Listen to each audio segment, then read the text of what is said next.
और जैसे कि हमने आपको दिन में बताया और लगातार बोलते आ रहे हैं कि प्रधानमंत्री ने इस निर्मला सीतारमण के बजट को ऐतिहासिक कहा और कहा कि ये लोगों का बजट है, इससे काफ़ी ज़्यादा फायदा मिलने वाला है मिडिल क्लास को और खासकर निम्न आय वर्ग को। जिस तरीके से इनकम टैक्स स्लैब्स में बहुत बड़ा बदलाव किया गया है।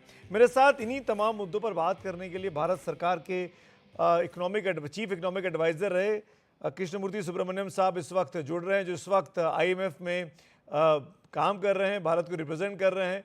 Thank you so much Krishnamurthy ji हमसे बात करेंगे। प्रोफेसर साहब, पहला सवाल तो यही कि मैं आपके ट्वीट्स दिन में देख रहा था, आपने बड़ी अच्छी बात की है कि ये जो बजट है ये कंजम्पशन मल्टीप्लायर है।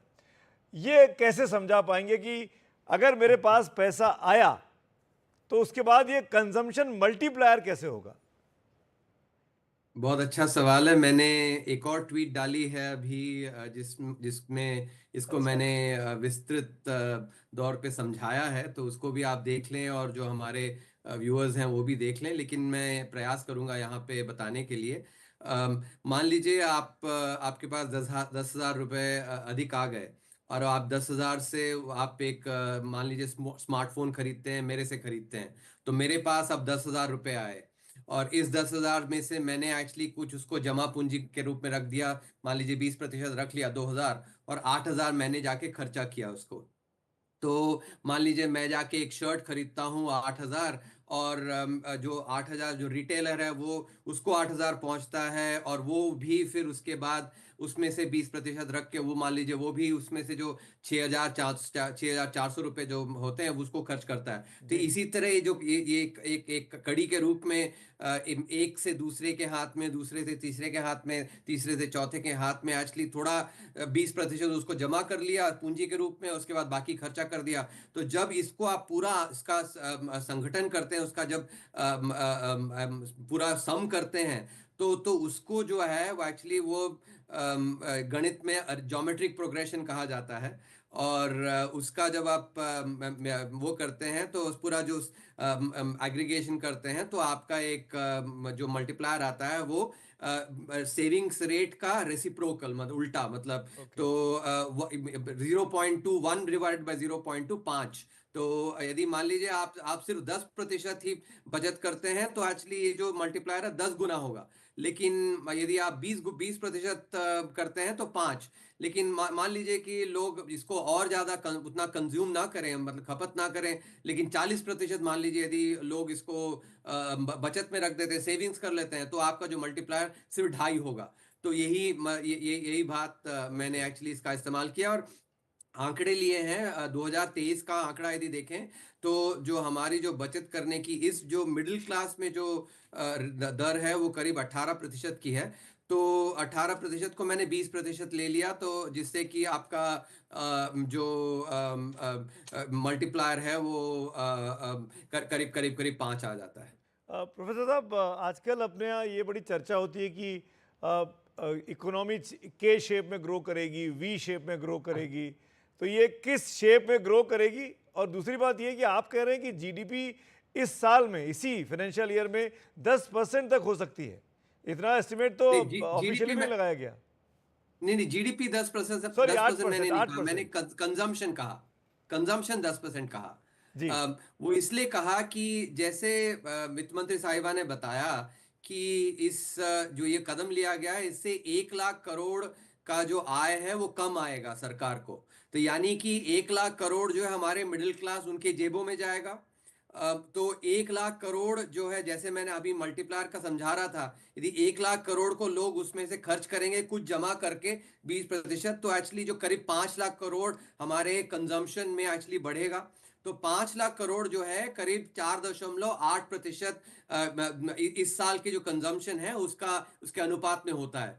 तो क्योंकि करीब 7% कंजम्पशन इस कदम के बावजूद भी बढ़ने वाला था, तो आप उसको जोड़ दें तो एक्चुअली बन जाता है करीब 12%। तो मैं 12% नहीं ले रहा हूं उसको, और थोड़ा कंजर्वेटिव लेके 10%। और इसको आप अंत में यदि आप ये आकलन करें कि जीडीपी का जो है 60% जो है कंजम्पशन से आता है, तो जब आपका कंजम्पशन मान लीजिए करीब 10% पे बढ़ेगा, तो उसका योगदान आपके जीडीपी में भी आएगा। तो इसीलिए मेरे अनुसार 8% का जो जीडीपी विकास दर है वो इस साल हो सकता है। एक बात जो मैं आपको बतला दूं एक्चुअली, और हमारे जो श्रोता हैं जी। वो समझ लें कि ये जो बढ़ोतरी होगी ये सिर्फ इसी साल होगी।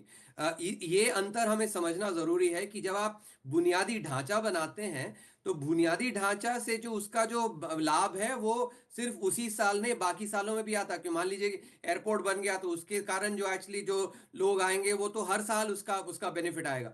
लेकिन ये जो जेब में आया इसका सिर्फ इसी साल आएगा। तो ये एक अंतर है, इसको समझना बहुत जरूरी है, लेकिन इस साल जरूर आएगा। एक एक और क्विक रिस्पॉन्स मैं आपसे ज़रूर समझना चाहूँगा। सरकार ने तो अपनी तरफ से भरपूर कोशिश की कि मध्यम वर्ग की जेब में पैसा आए और वो पैसा मार्केट में आए, खर्चा हो। सरकार ने अपना काम कर दिया, लेकिन मैं ये जानना चाहूँगा, अब इंडस्ट्री से आप क्या उम्मीद कर रहे हैं, प्राइवेट सेक्टर से आप क्या उम्मीद कर रहे हैं, विच इज़ वेरी क्रिटिकल बहुत फॉर सटीक।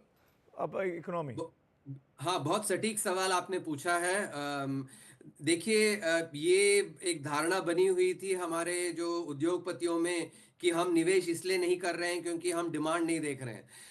तो इस बार जैसे मैंने आंकलन लगाया, अब 10% यदि आपका डिमांड बढ़ेगा तो ये एक सुनहरा अवसर है हमारे उद्योगपतियों के लिए कि वो निवेश करें ताकि इस डिमांड को वो सर्विस कर पाए। क्योंकि यदि वो एक्चुअली अपना जो आउटपुट है वो नहीं बढ़ाएंगे तो इसका असर हमारे इन्फ्लेशन पे पड़ सकता है।